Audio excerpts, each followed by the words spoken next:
Hello everybody, welcome back to my channel. It's Natia Rika with me in here. It's not some teacher that will give you a lesson that right can make improve your knowledge. So everybody, di video kali ini itu saya akan menjelaskan tentang protein.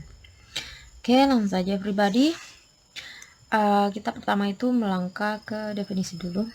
Jadi protein ini itu everybody merupakan polimer asam amino atau polipeptida. Jadi di dalam protein itu dia mengandung komponen dari asam amino ini. Oke, selanjutnya asam amino itu merupakan suatu sel nyawa organik yang mempunyai gugus fungsional karbonsil atau rumus kimianya itu COOH. Jadi COOH ini itu merupakan golongan asam, dan amina biasanya itu dia dilambangkan dengan NH2.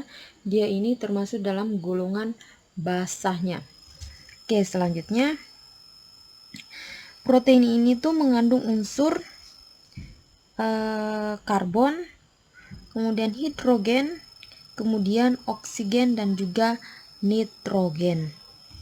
Jadi keempat unsur ini itu membentuk suatu protein jika mereka bersama-sama. Selanjutnya, fungsi protein. Ada beberapa fungsi protein yang sangat penting itu. Pertama, sebagai katalisator reaksi-reaksi biokimia dalam sel. Jadi peranannya ini tuh di mana molekul protein khusus yaitu enzim. Jadi seperti saya jelaskan sebelumnya bahwasanya enzim itu mengandung protein. Reaksi-reaksi yang dikatalisis oleh enzim itu berkisar dari reaksi yang sederhana, misalnya hidrasi karbon dioksida, kemudian sampai dengan reaksi kompleks, misalnya replikasi kromosom. Jadi ini adalah kerja dari protein ini yang berbentuk enzim. Kemudian selanjutnya itu ada sebagai pengangkut molekul-molekul kecil dan ion. Jadi kita telah ketahui bahwa molekul-molekul yang berukuran kecil itu, misalnya oksigen, diangkut di dalam jaringan tubuh jasa multiseluler oleh protein hemoglobin atau oleh mioglobin. Kemudian jasa pengangkutannya itu pastinya melibatkan protein ini.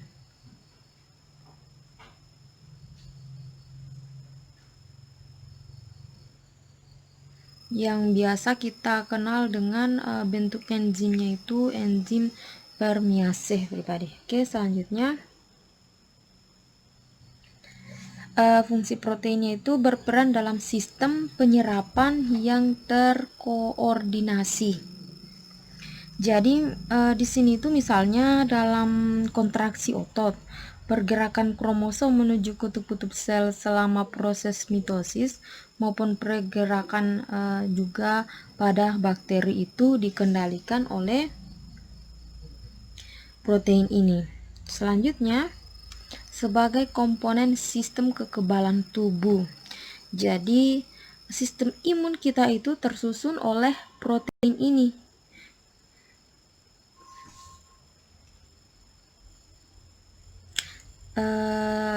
Atau sistem imun itu yang biasa kita kenal dengan antibodi ya. Jadi antibodi ini atau sistem imun atau kekebalan tubuh itu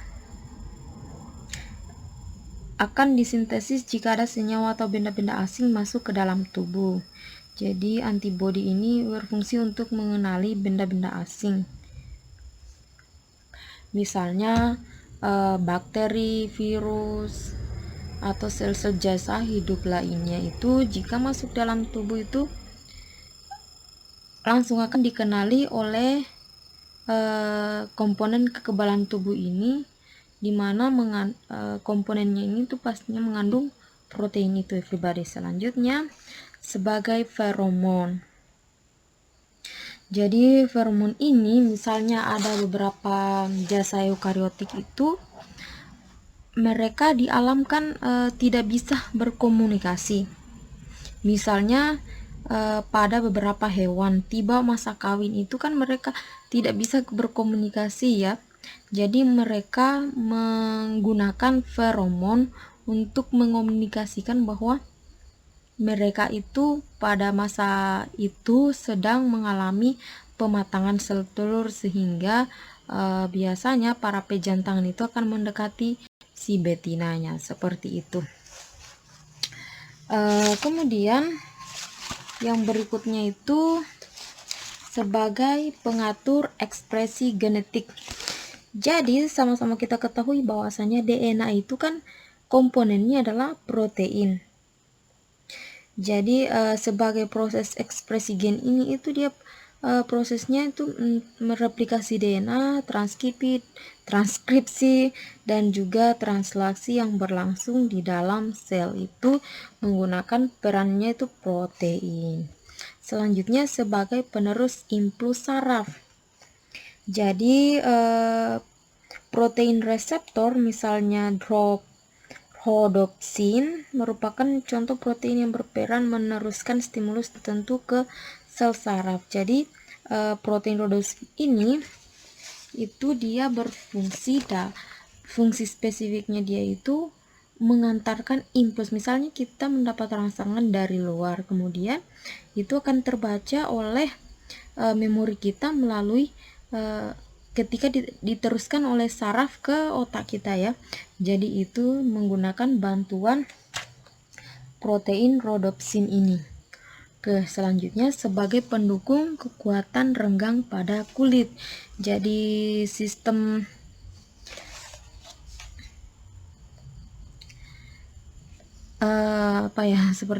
seperti penuaan itu, kemudian elastisitas kulit itu juga dipengaruhi oleh keberadaan protein ini everybody.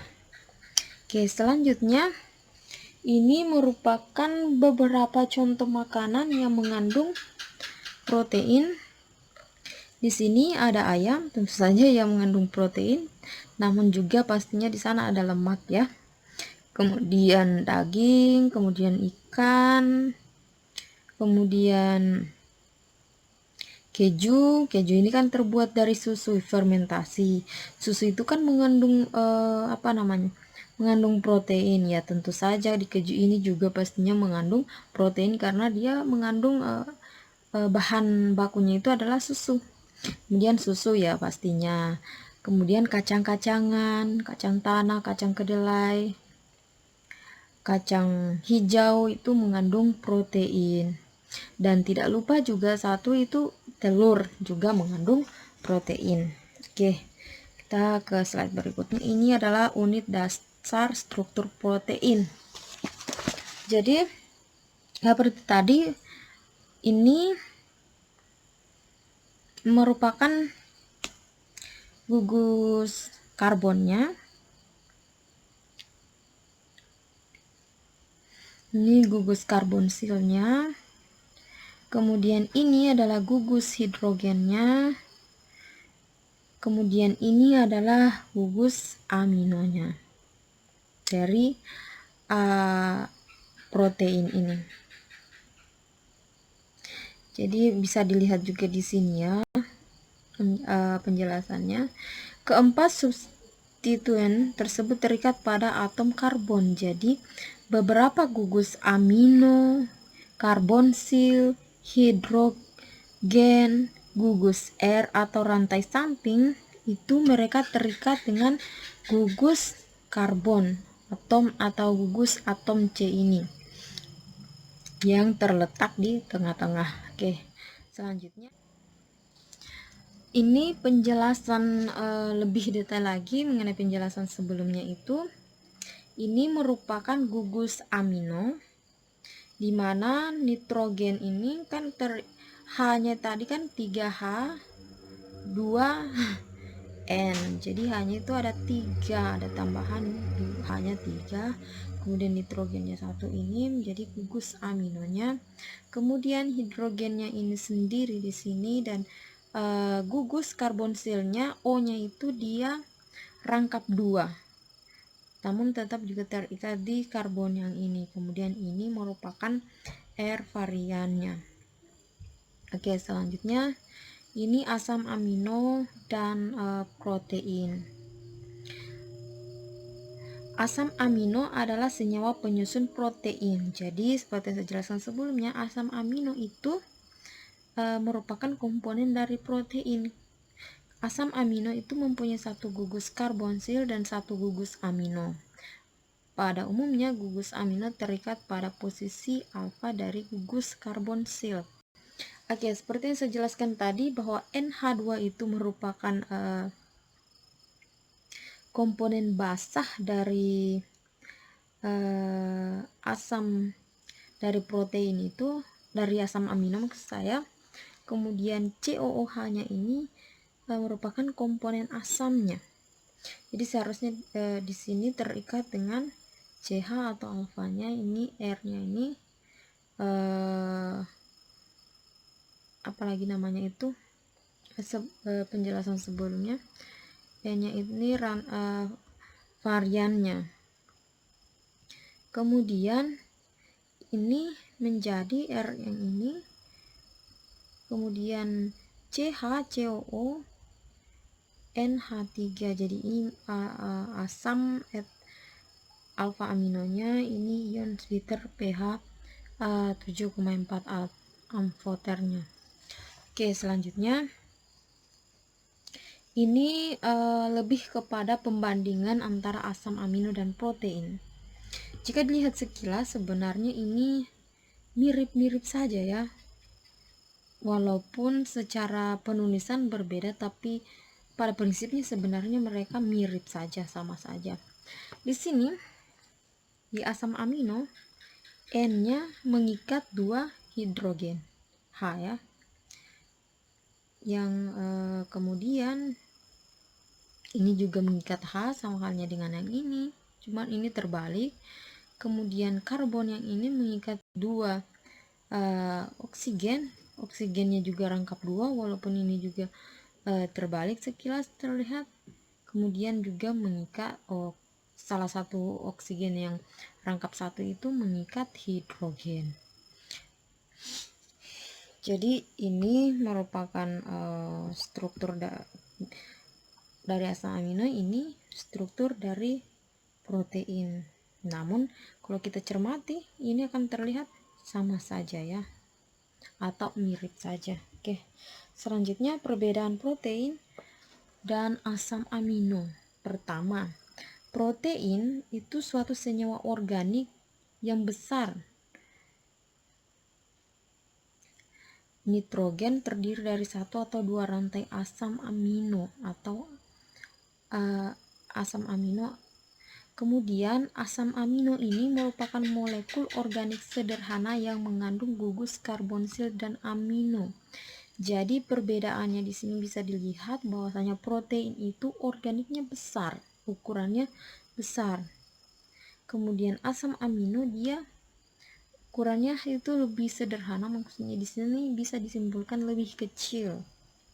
Karena asam amino ini merupakan komponen dari protein, tentunya dia harusnya lebih kecil dibandingkan protein. Oke, selanjutnya protein itu serangkaian asam amino, sedangkan asam amino itu blok pembangun protein. Jadi ini sama saja diulang-ulang ya.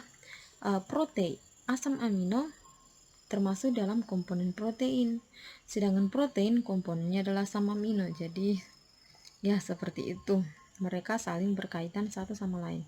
Kemudian berikutnya, protein disintesis dalam tubuh, sedangkan asam amino hanya beberapa yang dapat disintesis di dalam tubuh. Jadi ini berkaitan dengan asam amino esensial dan asam amino non esensial. Insya Allah akan dijelaskan di video selanjutnya.